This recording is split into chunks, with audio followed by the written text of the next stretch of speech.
What if a child dreamed of becoming something other than what society had intended? What if a child aspired to something greater?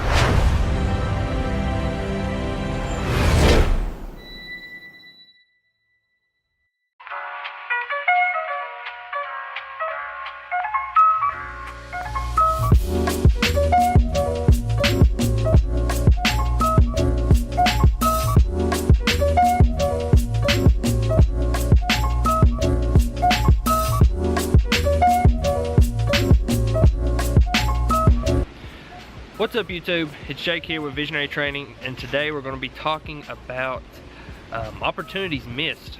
So it's the end of the year, it is December, it is the fourth quarter of the year, and you know, as I've been looking back over this last year, you know, kind of reflecting, looking at the progress that I've made and progress that I've not made, it's really opened my eyes to the opportunities that I've missed purely off of not working hard enough, you know, not based off of anything else, not based upon my talent, not based upon my belief, but based solely on the fact that I did not work hard enough.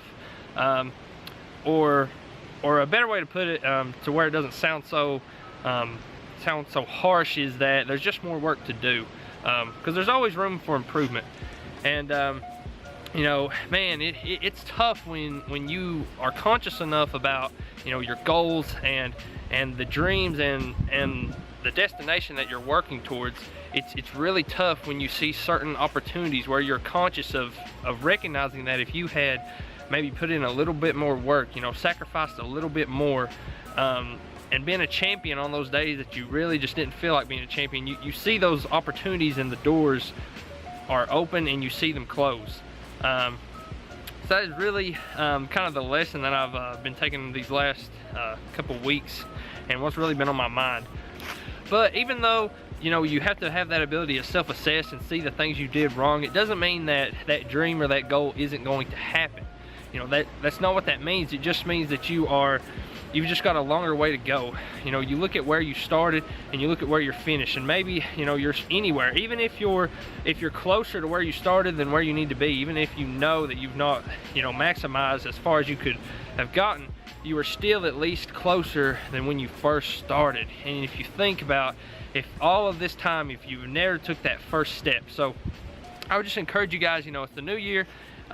Everyone's going to be on the New Year's resolution grind, and it's almost a joke in and of itself that everybody knows that they don't keep their New Year's resolutions. That's why I would encourage you to get a head start. I made videos about this last year when the channel was still Kentucky Fried Fitness, but I would just encourage you, those are the simplest tips, and those are the tips that I'm actually going to be heavily implementing starting right now, is to just get started before the new year, so that when the new year hits and everybody, you know, has that energy, has that New Year's energy and resolution, you know, you've already got a little bit momentum. You've already started and sacrificed at least a little bit more than the rest of the world, or, you know, not even according to that. You know, who cares about paying attention to other people? But for your personal goals, at least you can get, you know, 2 or 3 weeks, good solid weeks of effort to get started before that January rolls around, so you already have that momentum, and those habits and being intentional is already a part of your routine and your life. So okay guys, so that is it for the video. Hopefully the wind was not too bad. I'm having to wear sunglasses to block out that blaring sun over there, but had to get some good lighting for a good view deep in the heart, the mountains of Kentucky. This is where it all starts. This is where it starts. So let's get excited. Let's finish out this fourth quarter strong, so 2017 will be even better than this year. Any links to my social media, my name is @TheLumberjake on everything. Snapchat, Twitter, Instagram, you know, I'm at least active on there, so feel free to follow me on there. As always, you can check out the website in the channel description for mainly my blog. I mean, it's where I wanted to house my blog, because every single video I put up a blog post, and that companies with it, kind of get a little more deeper for those who just want a little bit more in-depth content where it's not just a basic video. So be sure to check that out, guys, and until next time, let's keep it positive, and God bless.